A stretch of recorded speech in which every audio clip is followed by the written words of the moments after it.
Telegram 360 a présenté Info 360.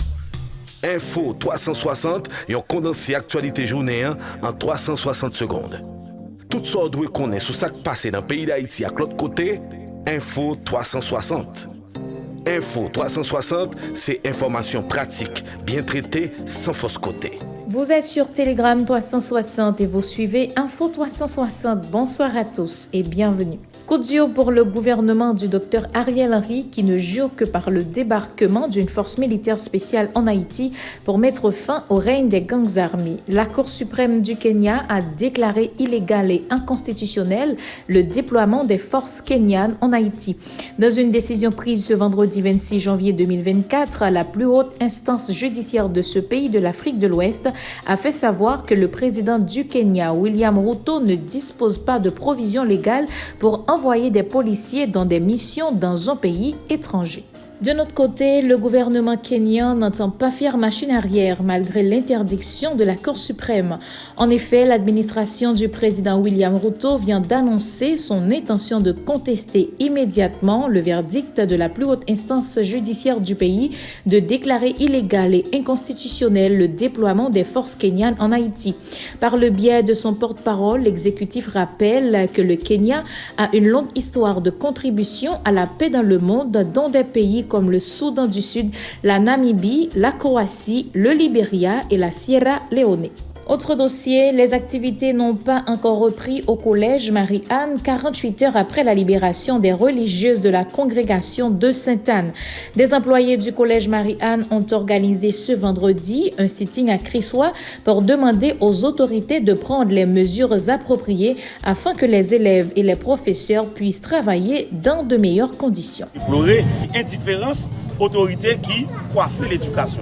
Message là, c'est à dire que ou bien responsable, ou bien pas responsable.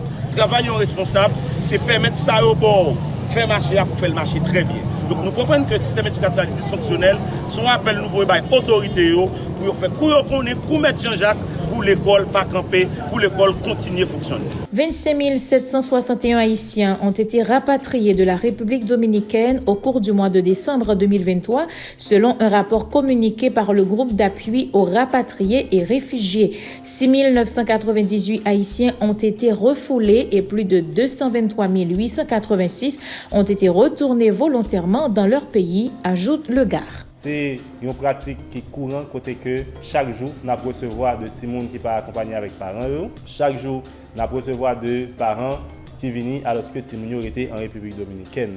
Pratique ça, c'est violation Convention des Nations Unies qui est relative à l'enfance et c'est violation tous les outils qui garantissent protection migrants. Parmi eux, nous avons un protocole d'accord que Haïti avec la République dominicaine a signé pour dire mais comment le rapatriement doit être fait. Donc, l'important pour l'État capable de sortir dans le silence et contraindre la République dominicaine traiter les migrants haïtiens avec respect et avec dignité.